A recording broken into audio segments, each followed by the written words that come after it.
What's up everyone? In this video, we will be addressing the subject of luck.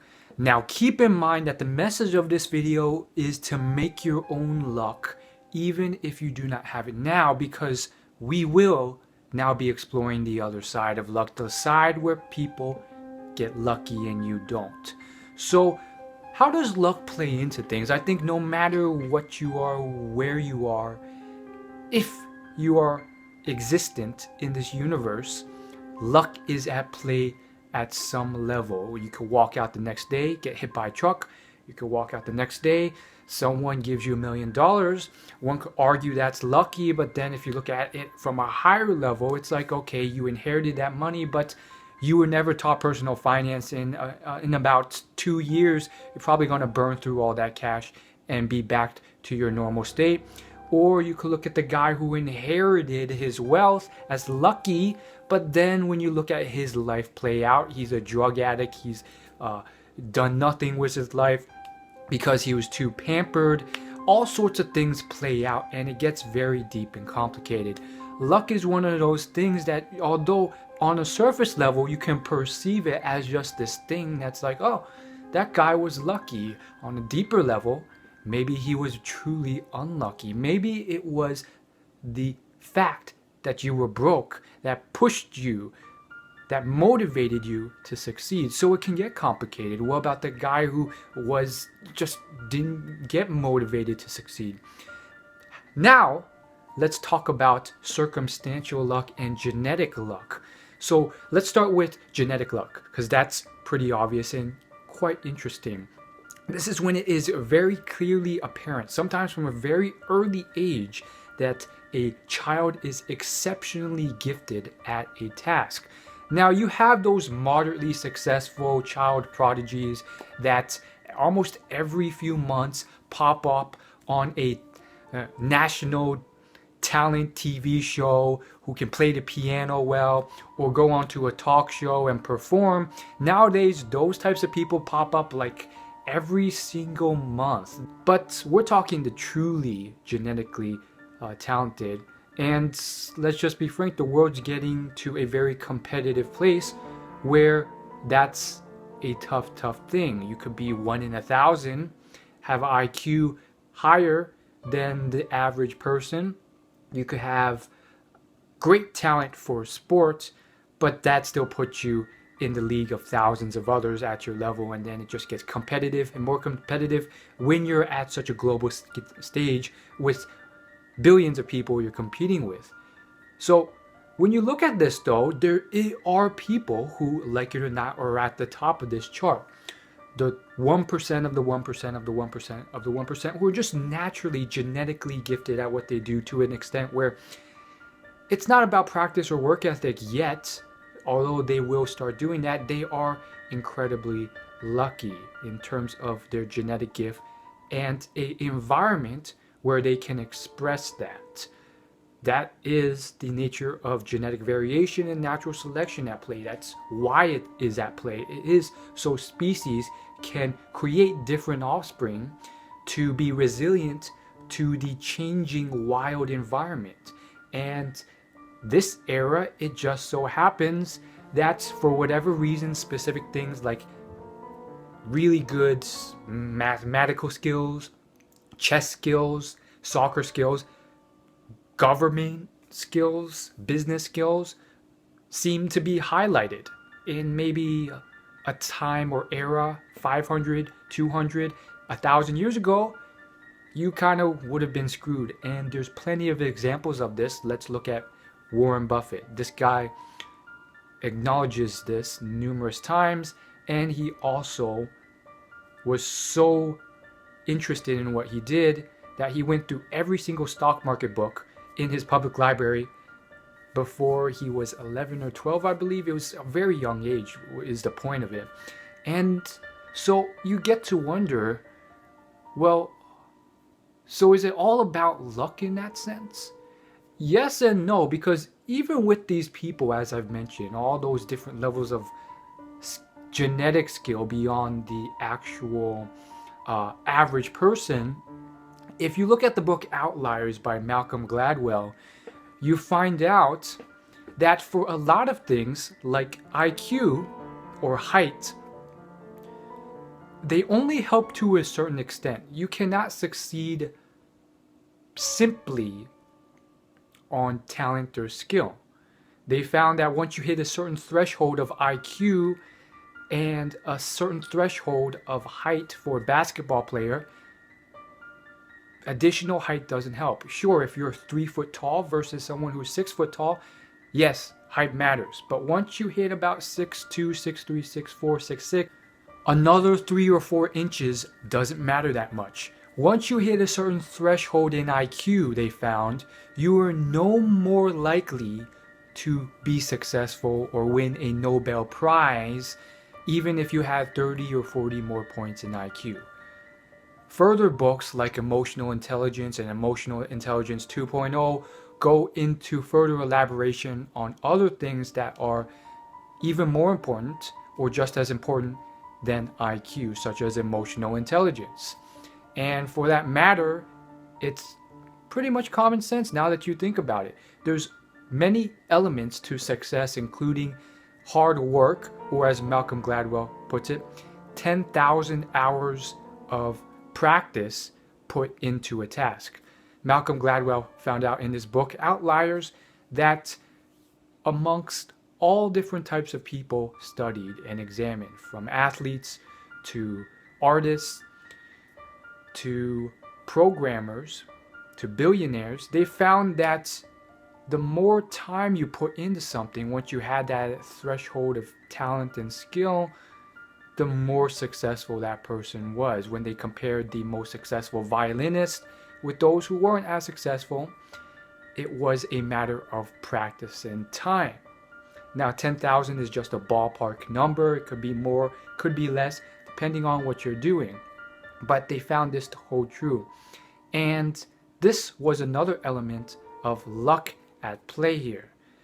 When they examined Bill Gates, they found that he had lucked out on numerous accounts. A lot of things just so happened to align, such as the fact that he had access to one of the very first computers to practice programming on at a very young age. And thus, what occurred was very simple. He managed to hit 10,000 hours of practice before anyone else. In fact, he hit it probably around the time he got into college, which was unheard of at the time because most people couldn't get access to that even if they could. Now, bear with me here because this is not simply saying that, oh, you just give up because it's all about the lucky. We'll come back to that point of making your own luck at the end of this video. But to elaborate further along this, they found that Steve Jobs had a lot of the same elements. He grew up in California, in a place which just happened to be the heart of Silicon Valley. And from a young age, he was able to attend lectures, meetings, speeches, and get spare parts from some of the most well-connected guys in the tech industry at the time. If you look at Mozart, he had exceptional talent and genius, and you find that his father recognized it from a very, very, very early age, when he was just 2 or 3, and had the connections and the instruments and the resources to teach him everything that he knew. So if you look at these different types of things, you realize that certain people were set up to succeed. Think of the most talented chess player in the world as a child, but for whatever reason, he grew up in a country, an era, a time, a place where either they didn't emphasize or care about chess, or chess was not invented or introduced to them, or it was not something that made money, so he was not invented, or he just never fulfilled that potential. That stuff happens all the time, and you have to realize that it's not about this destiny to fulfill a potential. It's really variation in the world and alignment with what the environment at the time works. Again, bear with me here because I will conclude this with which is my big point, which is not to just throw your hands up and give up and say, oh, it's just about being lucky. Quite the contrary. But we'll get to that. Let's continue this a little bit further. You know, Warren Buffett, he has said many times that if he was born just 100 or 1,000 years ago, he would have been screwed. You know, he says he probably would have just been some animal's lunch, but he happened to be born in a society that valued business skills and capital allocation. Bill Gates, he says Bill Gates, if he was born 50 or 1,000 years ago, or even just in a different country, he would have been like a blacksmith or just someone else. But things aligned, the time was right. The country had that ability to create someone like Bill Gates. Unfortunately, there are still plenty of countries out there where there's tons of untapped talent. Warren Buffett, he visited China and he saw thousands of factory workers, and he said to the people he went with, how many Bill Gates are sitting there? There was no opportunity, there was no potential for that to even possibly blossom, which is something I think people are starting to realize. But again, even then, you can't account for every single variation out there. Let's now bring it back to what I've been promising you. I believe in making your own luck. You know, Colonel Sanders, he persevered and succeeded. He did not believe in overnight success. And he started something that became to be known as KFC, Kentucky Fried Chicken, one of the most well-known restaurants ever. In fact, it is more well-known than McDonald's in China. It is the McDonald's of China, and it is everywhere. It is one of the biggest companies in the world. This guy, he started this thing into the 60s. He didn't give up. If he had just given up, that would never have existed. That would have never impacted so many people. I would never have experienced that. Most of us wouldn't. Ray Kroc, and again, there's a great book he wrote called Grinding It Out, telling his story, but he started McDonald's into his 50s. I mean, he was still hustling then. He was still a salesperson. Thank God for that. I mean, arguably not because it's unhealthy, but I mean, he did a lot of good to the world in certain ways because he provided so many jobs, so much prosperity to the world, and he really provided affordable, great, you know, not maybe healthy food, but at the time they didn't know. He did a lot of stuff and that wouldn't have occurred if he had just given up, creating one of the most well-recognized brands in the world. Morgan Freeman, this guy, he didn't get his first big acting break. Most people don't realize this. Morgan Freeman is known by many actors as one of the most well-known, revered actors. He persevered, and he didn't get his first acting break until in his 40s. I think his late 40s, if not 50s. The guy who played Han Solo in Indiana Jones, Harrison Ford, very similar thing. He had a full-time job as a carpenter for his wife and kids for a while until his side job of acting finally took off. It was like into his late 30s. And the list goes on. I mean, so yes, there is overnight success these days, but there are people who persevere. George Clooney, one of the most well-known people in the acting business. Every girl swoons over this guy. Lucky mother. I'm just kidding. George Clooney, this guy, if you actually look at his story, he hustled and worked really hard and persevered, and he stuck it out in the acting industry, in the acting world for over 10 plus years into his 30s before he got his first break. And he got that break from hustling and taking the initiative to call the person, research the role, and say, hey, I'm a great fit for this role. Don't even audition other people. I am it. And they said, okay, why don't you come in for audition? And he got his first role, which catapulted him to his other roles on Ocean's 11 and so forth. So the point is, you can make your own luck. I can make my own luck right now. I can sit there and just complain and say, well, that's it. The world's screwed. But here I am making this video.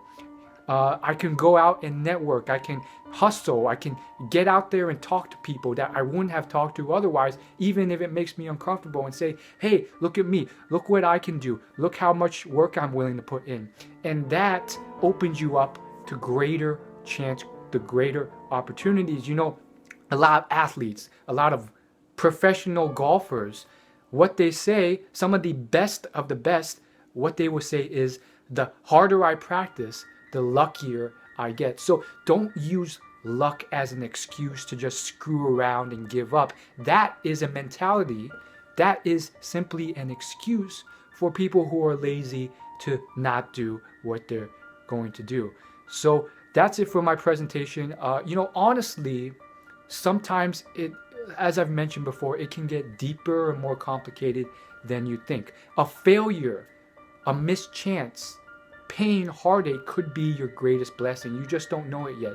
That homelessness, that poverty may be the fuel and motivation needed to get you farther than you would have gotten. You know, Warren Buffett, he applied to Harvard Business School and he was rejected. So he went to Columbia because he heard of a professor there that wrote a very interesting book on investing. That guy was Ben Graham, who later on taught Warren Buffett the foundations of stock investing and business that catapulted him to become the success he was. If it was not for Benjamin Graham, he would not be where he is now. Ben Graham also taught him a lot of life philosophy lessons about how happiness is not about the money he makes, and he's done a lot of good for society because of that. If it wasn't for that rejection from Harvard, he wouldn't have gone on to devote and give 99.99% of his money to charitable causes, and then went on to call all the people on the Forbes 100 list and get them to join what he calls the Giving Pledge, which is to donate a substantial amount, at least 50% preferably, to charitable organizations. And they've done a lot of good from that. So I can go on and on about this, but you get the idea, okay? You have access to things that Bill Gates could only dream of. Now, some people will always have excuses.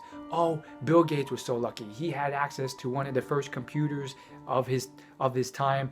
I mean, let me just be quite frankly honest. 99.999% of you, if you had access to that in that time and age, if you were in his shoes, you just wouldn't have been interested enough to want to sneak out of your bedroom every night to spend hours on the computer. He spent 8 hours a day programming for years on end. And quite frankly, nowadays, we have access to resources and knowledge that he could only dream of. He could have possibly even gone much further. I don't know, because maybe competition and the industry was different. Arguably, that's true. But he probably could have learned programming and a ton of stuff much better with access to the resources we have today. I mean, websites like codeacademy.com allow you to code in a very fun, friendly, awesome way. I learned it myself. It was pretty cool and interesting and fun. And that thing is free to you, and it's much more advanced and much less clunky, and all these different things worked. So yes, are there possibly a ton of examples of people who maybe didn't luck out or luck out? I mean, there's some people who are considered the greatest programming experts of the world, who have impacted programming beyond anything in the world, and just because of a fluke, they went into programming because the time and era was right, and otherwise they would have gone to something else like science. Yes, there are people like that, and there are people who may have done great things, but for whatever thing happened, they weren't turned on to that. Yes, that's true, but you cannot just rely on luck, because that is uncontrollable. What you can do is do everything in your power to make your own luck and increase your chances. The more harder you work, the more opportunities you open yourself to. Maybe it's the more people you talk to. Sometimes it's not just about quantity, it's about quality of those relationships too. The more chances you get.